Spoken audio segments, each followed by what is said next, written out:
Ku isi y'uyu munsi ibihugu biyoborwa mu buryo butandukanye. Hari ibihugu bizwi neza ko ari ubwami, ubutegetsi bugahererekanywa umwana bwakira buturutse ku mubyeyi. Hari ibindi bihugu byahisemo kujya bitora ababiyobora, ariko nabyo bigakorwa mu buryo butandukanye. Hamwe abaturage nibo bitorera ubategeka by'ako kanya, akaba ari president. Ahandi ho abaturage batora bazabatorera ubategeka.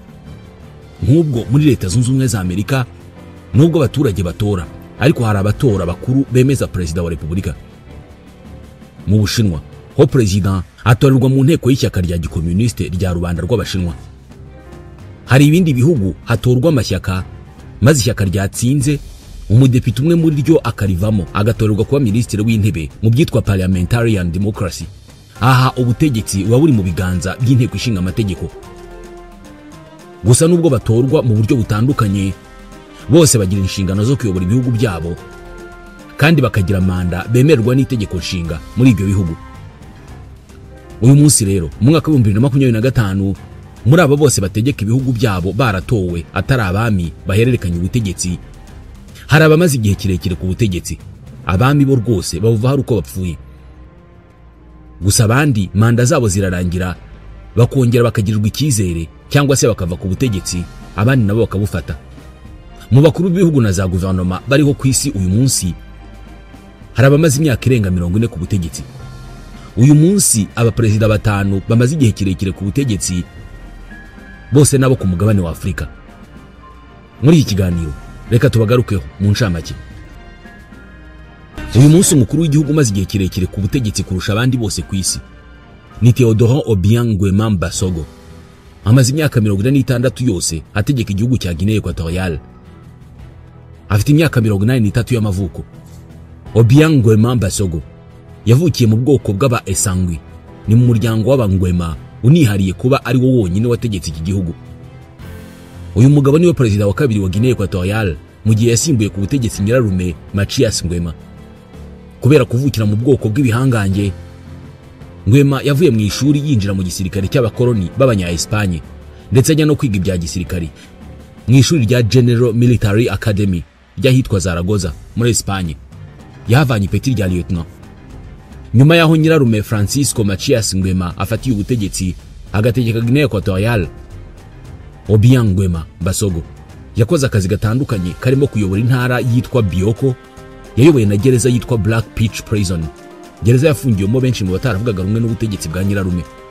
Yanabaye umuyobozi w'igisirikare cya Guinea Equatorial. Ubu bunararibonye bwose mu bya politike bwatumye afata umwanzuro wo guhirika nyirarume Machias Nguema ku itariki ya 3 y'ukwa munani mu 1979. Yategetse iki gihugu mu gihe cy'imyaka 3 mu buryo bw'inzibacyuho. Mu 1982 yatowe mu matora kuri manda ya mbere y'imyaka 7 ari umukandida umwe rukumbi. Mu 1989 yatorewe manda ya kabiri. Mu 1996 atorerwa ya gatatu. Mu 2002 atorerwa ya kane. Aha hose yagiraga amajwi ari hejuru ya 95%. Mu matora yo mu 2002 hari agace ko muri iki gihugu aho byatangajwe ko yatowe ku majwi 103%. Abatavuga rumwe n'ubutegetsi bati iki ni ikimenyetso cy'uko aya matora ari mu buriganya. Mu 2009 nabwo yatsinze amatora agira amajwi 97%. Mu 2016 yongera gutsinda amatora ku majwi hafi 98%. Inshuro zose bitabaga byemewe, itegeko nshinga ryagiye rivugururwa kugira ngo ritaba inzitizi. Mu matora yo mu kwezi gushize, akanama k'amatora katangaje ko yatsinze ku majwi 95%. Ubu ni imyaka 46 yose amaze ku butegetsi, ku buryo muri Guinea Equatorial hari abana bavutse Obiang ari president, nabo babyara abandi bana, ubu nabo barimo kubyara. Ni imyaka 4 gusa ibura ngo Teodoro Obiang Nguema yuzuza igice cy'ikinyejana ategeka igihugu. Ibi bishobora kuzamugira umuperezida wa mbere utegetse igihugu imyaka 50. Kubera ko ufite akagahigo uyu munsi ni El Comandante Fidel Alejandro Hipólito Castro Ruz, wategetse Cuba imyaka 49 kuva mu 1959 kugera mu 2008, ubwo yasigiraga muri umunawe Raúl Castro. Ubwo rero Mbasogo nategeka imyaka 4 igiye gukurikiraho akagera mu 2029, azaba ashyizeho ako gahigo ku isi nzima. Uyu rero ni nawe uri imbere y'abandi bose mu isi mu kubategetse igihugu igihe kirekire. Ku mwanya wa kabiri umaze igihe kirekire ku butegetsi ari president atari umwami ni Paul Biya, perezida wa Cameroon utegetse iki gihugu imyaka 43. Muzee Paul Biya mu ncamake afite imyaka 92 y'amavuko, ibihita bimugira umukuru w'igihugu ukuze kurusha abandi bose ku isi. 43 ayimaze ategeka Cameroon. Muri iyo myaka yabashije kugumana ubutegetsi bwa Cameroon, ahangana n'abatavuga rumwe nawe bose barabyemerera bategeka. Paul Barthélemy Biya Bimvondo yavutse ku itariki ya 13 y'ukwa kabiri mu 1933.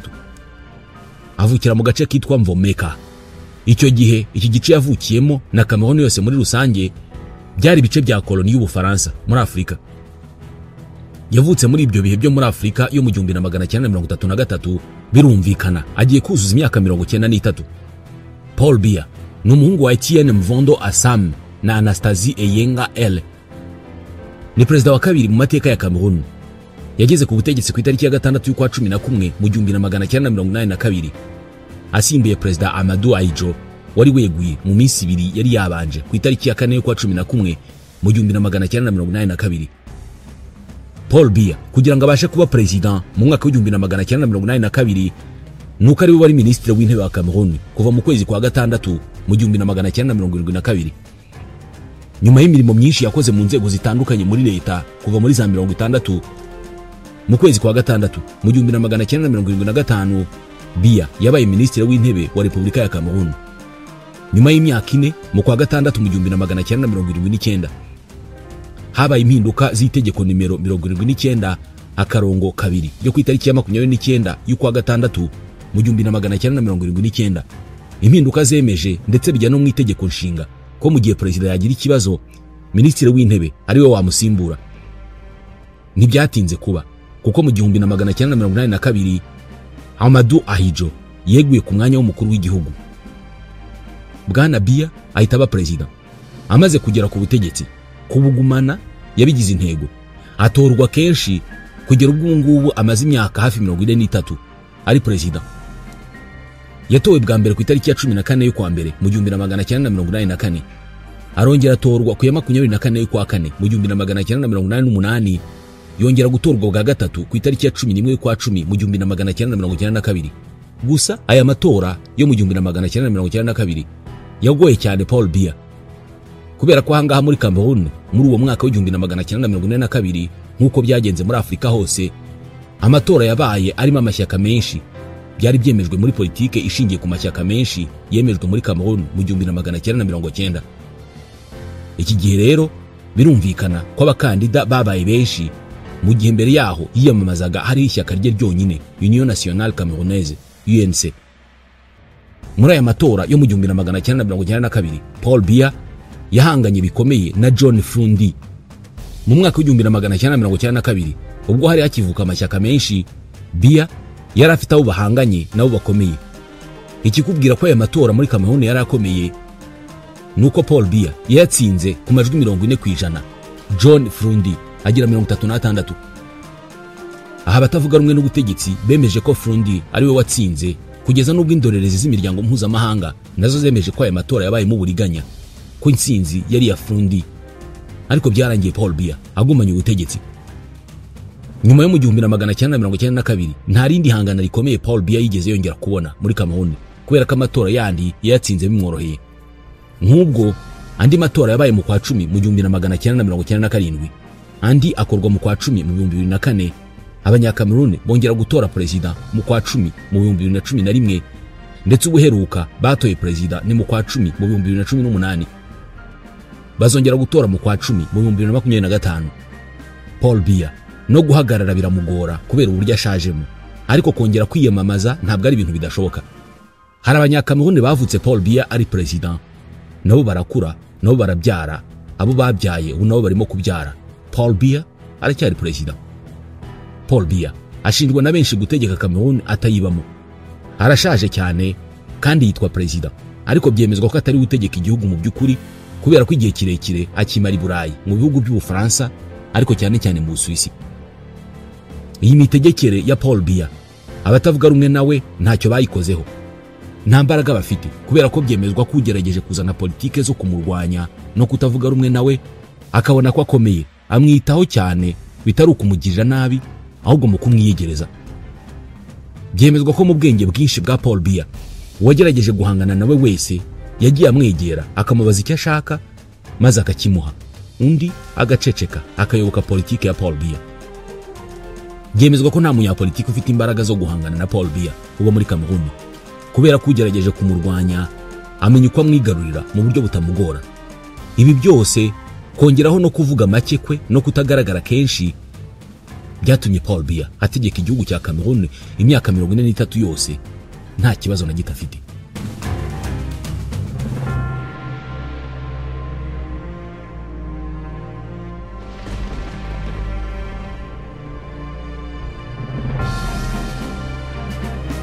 Uwa gatatu umaze igihe kirekire ku butegetsi ku isi nawe ategeka igihugu cyo muri Afrika ni Denis Sassou Nguesso. Amaze imyaka 41 ku butegetsi bwa Congo Brazzaville.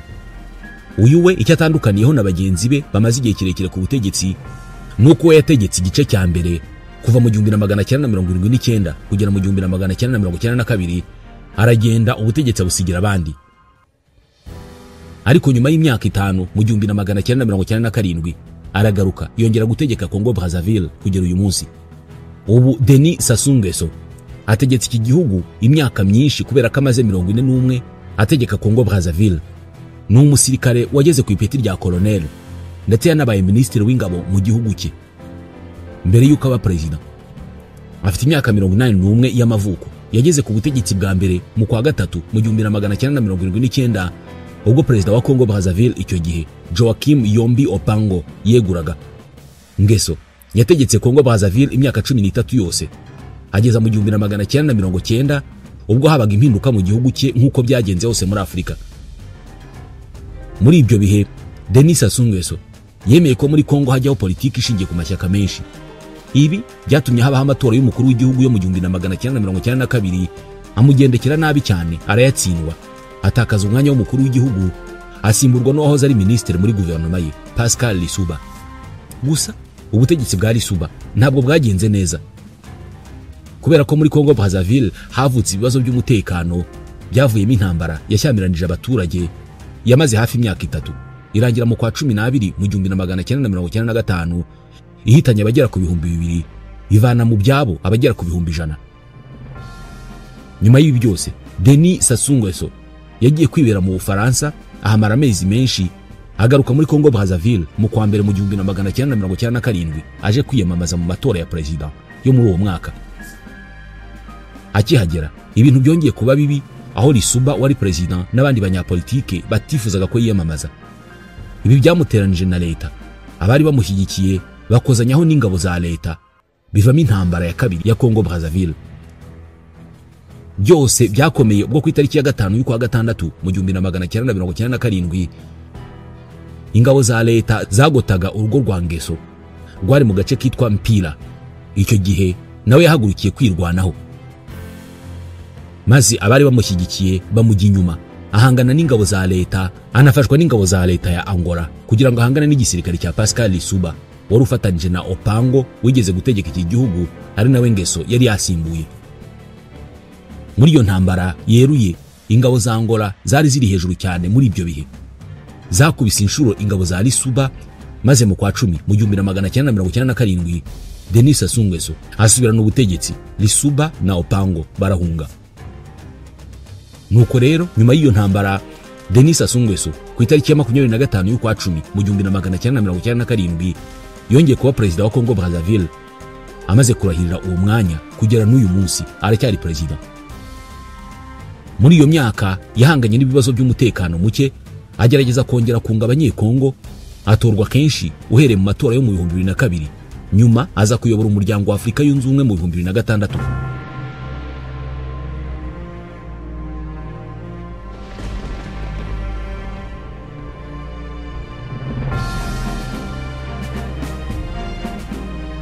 Uri ku mwanya wa 4 mu bamaze igihe kirekire ku butegetsi ni General Yoweri Kaguta Museveni, umaze imyaka 39 ategeka Uganda. Afite imyaka 81 y'amavuko. Yoweri Museveni yavutse ku itariki ya 15 y'ukwa 9 mu 1944. Yavukiye ahitwa Ntungamo mu majyepfo y'uburengerazuba bwa Uganda. yize amashuri abanza ahitwa Kyamate, ayisumbuye ayiga ahitwa Mbarara High School na Ntare School. Mu 1967 Museveni yagiye kwiga muri kaminuza ya Dar es Salaam muri Tanzania.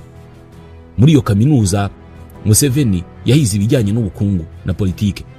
Gusa ubwo yari muri iyi kaminuza yahatangije ishyirahamwe ry'abanyeshuri ryaharaniraga impinduramatwara muri Uganda. Aha yarafatanije n'abashakaga impinduramatwara muri Mozambique. Muri iki gihugu ni naho Museveni yaherewe imyitozo ya gisirikare. Museveni yatangiye ibikorwa byo kurwanya Idi Amin wategekaga Uganda icyo gihe mu 1971, maze mu 1979 uyu Idi Amin avanwa ku butegetsi. Milton Obote yahise agira Museveni ushinzwe iperereza, ariko ntibyaciye kabiri Museveni yongera kugirana ubwumvikane buke n'uyu muyobozi, bituma yongera gusubira mu ishyamba. Museveni yagarutse muri Uganda ajya mu bice by'igiturage, atangira kujya agaba ibitero ku bigo bya gisirikari nk'ahitwa Mubende. Mu kwa karindwi mu 1985 umuryango uharanira uburenganzira bw'abantu ku isi Human Rights Watch wavuze ko ubutegetsi bwa Obote bwishe abantu barenga 300,000 muri Uganda. Gusa urwego CIA rushinzwe ubutasi muri Leta Zunze Ubumwe za Amerika rwavuga ko hapfuye abantu barenga 100,000. Mu kwa karindwi mu 1985 Milton Obote yahiritswe ku butegetsi asimburwa na General Tito Lutwa Okello.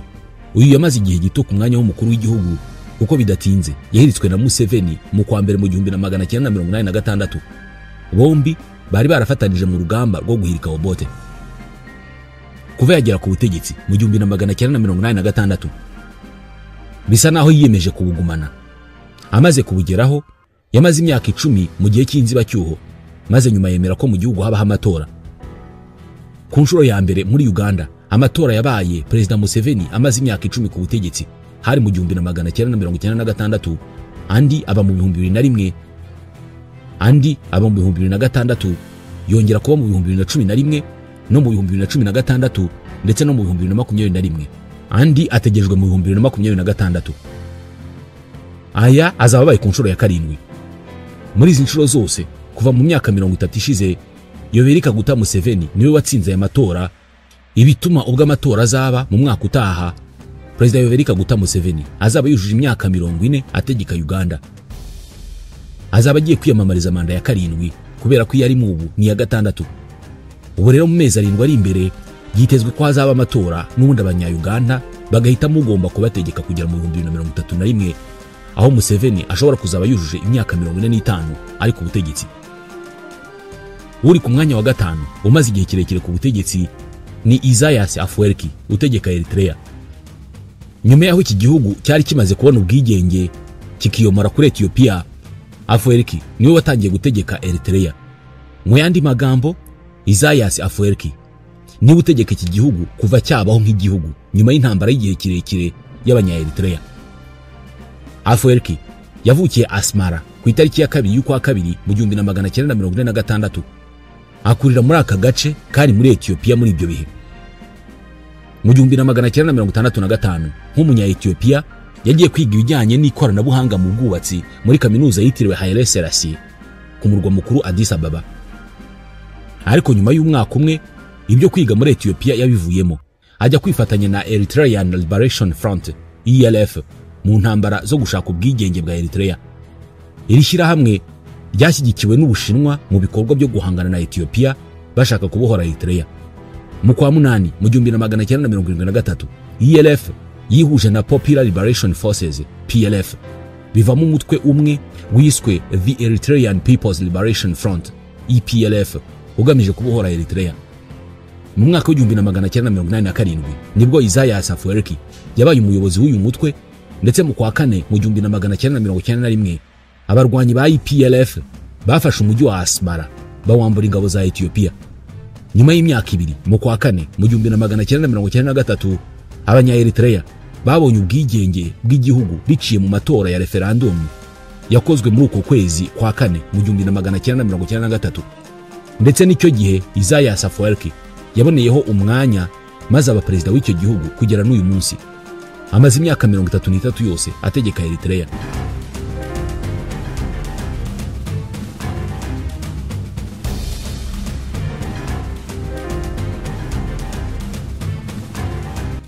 Inyuma y'aba baperezida batanu hari abandi babiri bamaranye ubutegetsi imyaka 31 kuva mu 1994 barimo Alexander Grigorievich Lukashenko utegeka Belarus kuva ku itariki ya 20 y'ukwa karindwi mu 1994 ndetse na Emomali Rahmon utegeka Tajikistan, igihugu kibarizwa muri Aziya yo hagati, agitegeka kuva ku itariki ya 16 y'ukwa 11 mu 1994. Aba babiri basa naho banganya igihe na Isaias Afwerki utegeka Eritrea. Muri make aba nibo bategetsi batanu bamaze igihe kirekire ku butegetsi kurusha abandi bose ku isi. Mwakoze kutwumva.